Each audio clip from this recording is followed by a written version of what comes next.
जिंदा लाश। मुझे है एक खाली कब्र की तलाश कि हाँ मैं तो हूँ एक जिंदा लाश। नमस्कार मित्रों, मैं Sunil Jaiswal, editor in chief खबरों की जद में आप सभी का स्वागत, हार्दिक अभिनंदन। आइए मित्रों, रूबरू के इस एपिसोड में आज हम रूबरू हैं श्रीमती रीना अधिकारी जी से। अधिकारी जी, आपका बहुत बहुत स्वागत। मित्रों, बताते चलो, श्रीमती रीना अधिकारी MSc गोल्ड मेडलिस्ट और बहुत ही अच्छी साहित्यकारा, बहुत ही अच्छी कविता करती हैं। इनकी पंक्तियां मानवीय संवेदनाओं को जोड़ती है, मानवीय रिश्ते को। और मित्रों, साइंस की student, master degree, gold medallist और वर्तमान में हाउस वाइफ है रीना अधिकारी जी। और मित्रों, अब तक इनकी 3 पुस्तकें आ चुकी हैं। इसमें सबसे पहली पुस्तक का नाम है संवेदना, अमन, और तीसरी पुस्तक जो है कविताओं का संग्रह नागफनी। मित्रों, पुस्तकों के शीर्षक से ही आपको अंदाजा लग चुका होगा कि श्रीमती रीना अधिकारी का जो हृदय है मानवीय संवेदनाओं से भरा हुआ है। सामाजिक ताने बाने रिश्तों को बहुत ही गहराई से इन्होंने महसूस किया है और महसूस करने के बाद जिंदगी की जो जद्दोजहद होती है, जीवन और जिंदगी की जद्दोजहद, मृत्यु पर्यंत ये जो जद्दोजहद है, खुशियां हैं, गम है, तमाम मानवीय संवेदनाओं को इन्होंने अपनी कविताओं के माध्यम से 3 पुस्तकों में समर्पित किया है। तो मित्रों, आज इनसे मुलाकात हमारी हुई है वृंदावन सभागार के एक आयोजन में, साहित्य सृजन संस्थान के एक कार्यक्रम में ये कविता पाठ कर रही थी। इनकी पंक्तियां मेरे हृदय को तो छू गई। संभवतः हमारे जो दर्शक हैं, साहित्य प्रेमी है, कविताओं के प्रेमी है, मानवीय संवेदनाओं की जिनको अनुभूति है, उन्हें भी इनकी पंक्तियां, वो कविता अमृत आपको भी बहुत ही आनंद देगी। आइए, स्वागत है आपका अधिकारी जी, हमारे जो श्रोता है। सर्वप्रथम आप सबको प्रणाम। जी, स्वागत। बिना किसी भूमिका के अपनी कविता पर आना चाहती हूँ, आप सबका आशीर्वाद चाहिए जी। कविता का शीर्षक है अमृत। मुझे है एक खाली कब्र की तलाश। मुझे है एक खाली कब्र की तलाश। हाँ, कि मैं तो हूँ एक जिंदा लाश। मैं तो हूँ, मुझे है एक खाली कब्र की तलाश, मैं हूँ एक जिंदा लाश। सुनिए मित्रों, जी स्वागत। मुझे है एक खाली कब्र की तलाश कि हाँ मैं तो हूँ एक जिंदा लाश। चलती हूँ, खाती हूँ, पीती हूँ, सोती हूँ। कभी कभी मैं रक्त के आंसू भी रोती हूँ। चलती हूँ, खाती हूँ, पीती हूँ, सोती हूँ। कभी कभी मैं रक्त के आंसू भी रोती हूँ। नहीं नहीं नहीं, मैं नहीं हूँ कमजोर। नहीं नहीं नहीं, मैं नहीं हूँ कमजोर। फिर क्यों नहीं मेरा अपने ही आंसुओं पर जोर? आंसुओं का आना है कमजोरी की निशानी। आंसुओं का आना है कमजोरी की निशानी। मेरे आंसू में है खून, नहीं है यह पानी। तुमने क्यों पिया था प्याला जहर का मीरा रानी? तुमने क्यों पिया था प्याला जहर का मीरा रानी? बड़ी ही मशहूर हुई है तुम्हारी यह कहानी। तुमने क्यों पिया था प्याला जहर का मीरा रानी? बड़ी ही मशहूर हुई है तुम्हारी यह कहानी। पर क्यों बन गए मेरे यह खूनी आंसू पानी? बड़ी ही मशहूर हुई है तुम्हारी यह कहानी, पर क्यों बन गए मेरे यह खूनी आंसू पानी? समझ गई समझ गई समझ गई समझ गई कि खून तो अब पानी की तरह बहता है। समझ गई कि खून तो अब पानी की तरह बहता है। भला खून को कौन कहता है? भला खून को कौन कहता है? जी, बहुत।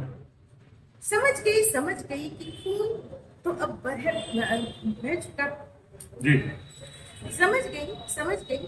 खून तो अब पानी की तरह बहता है। भला खून को अब खून कौन कहता है? जी खून है बन चुका पानी, श्रमिकों के श्रम में, कागजों में, कलम में।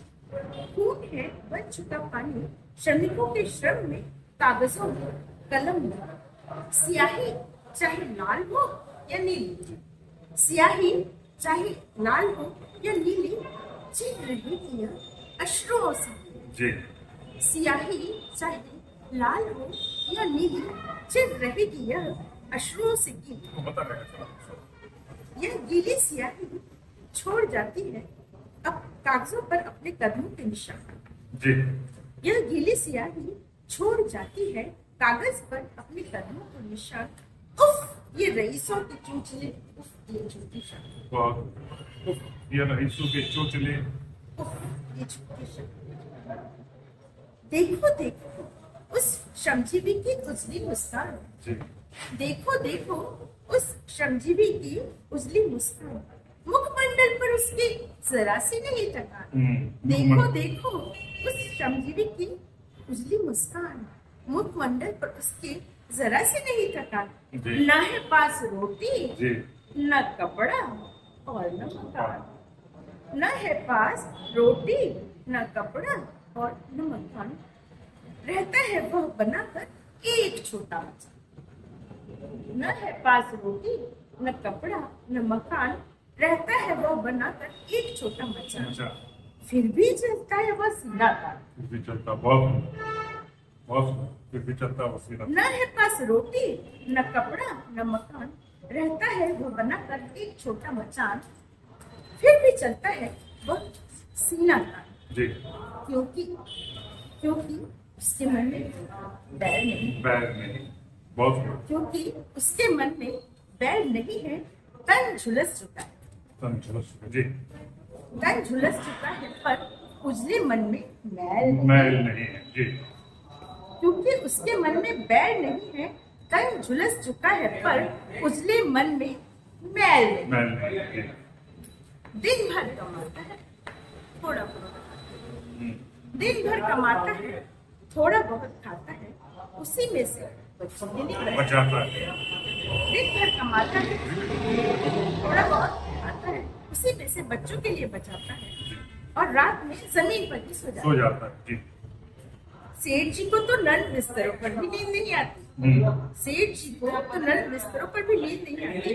यह श्रमजीवी तो कठोर धरातल पर ही सन्नाटे भरता है। जी जी जी हाँ, यही है चैन की नींद, चैन की नींद। रख देती है सीने को बीन। जी हाँ, यही है चैन की नींद, रख देती है सीने को बीन, जो मजबूर कर देती है सोचने पर कि इंतजार में है इसकी एक खाली कब्र। जी ऐ खुदा, एक एहसान कर मुझ पर, ऐ खुदा, एक एहसान कर मुझ पर कि मुझे दे दे इसके हिस्से। बहुत ऐ खुदा, एक एहसान कर मुझ पर कि मुझे दे दे इसके हिस्से की कब्र। इस कब्र में दफन हो मैं मिट्टी में मिल जाऊंगी। इस कब्र में दफन हो मैं मिट्टी में मिल जाऊंगी। इस मिट्टी में मिसकर खूब सोना उगाऊंगी। मिट्टी में मिसकर खूब सोना होगा। बहुत सुंदर। इस कब्र में मिसकर मैं खूब सोना उगाऊंगी। गहरी धंसती आंसुओं में फिर से जुगनू जगाऊंगी। बहुत सुंदर। गहरी धंसती आंखों में फिर से जुगनू जगाऊंगी। खून के आंसुओं को शबनम की तरह। क्या बात है। उफ, क्या यह सोचते हुए ही मैं मर जाऊंगी? उफ, क्या यह सोचते हुए ही मैं मर जाऊंगी? क्या मैं कभी भी कुछ भी नहीं कर पाऊंगी? खून तो पानी में बदल गया, खून तो पानी में बदल गया, पर क्या पानी को अमृत कर पाऊंगी? बहुत खून तो पानी में बदल गया, पर क्या पानी को अमृत कर पाऊंगी? क्या पानी को अमृत कर पाऊंगी? क्या पानी को अमृत? बहुत सुंदर, बहुत सुंदर। मित्रों, आपने रीना अधिकारी जी को सुना। पूरी गंभीर मानवीय संवेदनाओं को झंझोड़ती उनकी यह कविता कहाँ से शुरू हुई, श्रमिकों के आम मानव जीवन के दर्द को महसूसते हुए इन्होंने पूरी कविता में अपनी कहानी प्रतीकों के माध्यम से आप तक पहुंचाई है। मित्रों, बताते चलो, श्रीमती रीना अधिकारी भी कुछ दिनों से अस्वस्थ चल रही हैं, काफी अस्वस्थ चल रही हैं। अभी वो कहीं जाती हैं तो उनके साथ ऑक्सीजन का सिलेंडर रहता है। आज भी ये सिलेंडर लेकर के आई हुई हैं। अब किसी तकलीफ में है स्वास्थ्यगत कारणों से, क्या ऑक्सीजन कम हो जाता ऑक्सीजन कम हो जाता है, ये मैंने बहुत दिन से है। यही दिक्कत है। जी, बहुत बहुत धन्यवाद हमारे साथ जुड़ी। और मैं कोशिश करूंगी कि कविता, मैं एक बात बताना चाहूंगी जी कि कविता अंदर से, मेरी पहली कविता थी संवेदना। जी उस वक्त मुझे पता भी नहीं था कि मैं कविता एकदम जानती जी हूँ, जी जी पर जब मेरी संवेदना मेरे कागज से कदमों कलम से मेरे डायरी के पन्नों पर आई, उसके बाद वो निरंतर चलती रही। पर मैंने कभी, परंतु बड़े विद्वानों का मुझे बहुत सहारा, उनका आशीर्वाद मिला।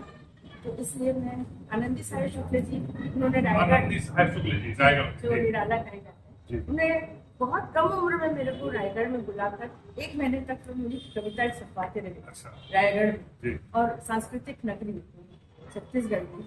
और उसके बाद उन्होंने वहाँ बुलाकर मेरे को पूरा कार्यक्रम मेरे को किया था और सम्मान किया था। आज वो पता नहीं मेरे इस दुनिया में है कि नहीं। और भी बड़े विद्वजनों का मुझे बहुत आशीर्वाद प्राप्त हुआ है। जी जी इसके लिए मैं हमेशा मृत्यु पर्यंत, उसके बाद भी हमेशा उनकी आभार जी जी इस बहुत- मंच से जी, जी। उन सभी विद्वजनों का भी मैं धन्यवाद करना चाहती हूँ। जी जी बहुत बहुत धन्यवाद।